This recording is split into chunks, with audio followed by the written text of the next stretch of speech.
How the 1980s inflation shock changed Wall Street inflation. For most investors today, it's an annoyance. For Wall Street in the late 1970s and early 1980s, it was existential.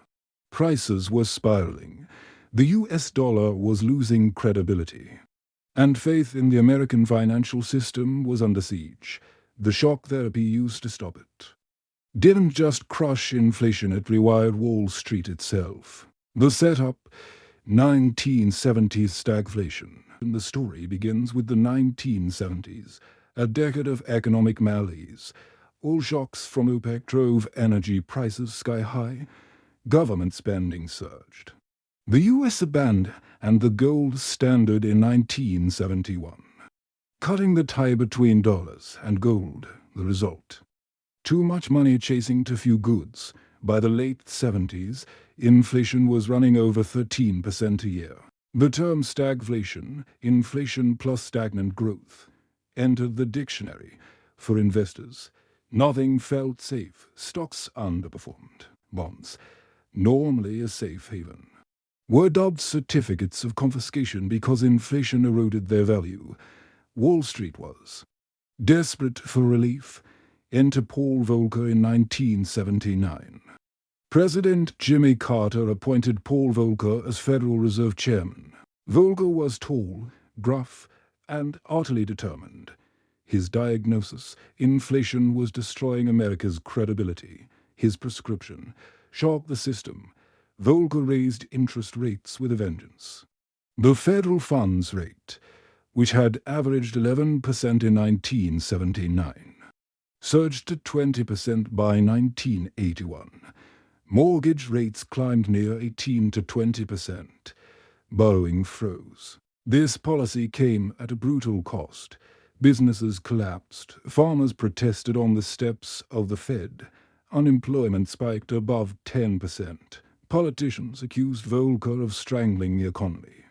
But Volcker held his ground. He believed inflation was a cancer. And pain now was the price of stability later. Wall Street's feeling the heat right now. But hang tight.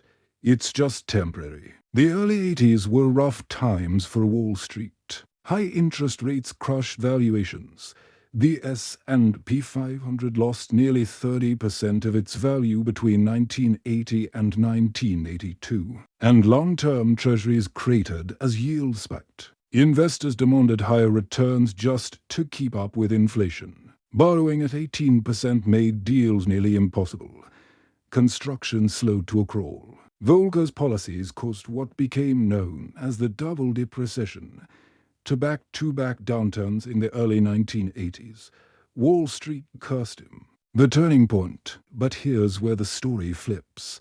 By 1983, inflation was in retreat. Prices stabilized. The dollar regained strength. For the first time in a decade, investors could plan without fear of runaway costs. The recession ended, and a historic bull market began. The 1980s inflation shock reset the game board. The impact of Volcker's shock therapy rippled across Wall Street. For decades, the collapse in inflation made long-term bonds attractive again.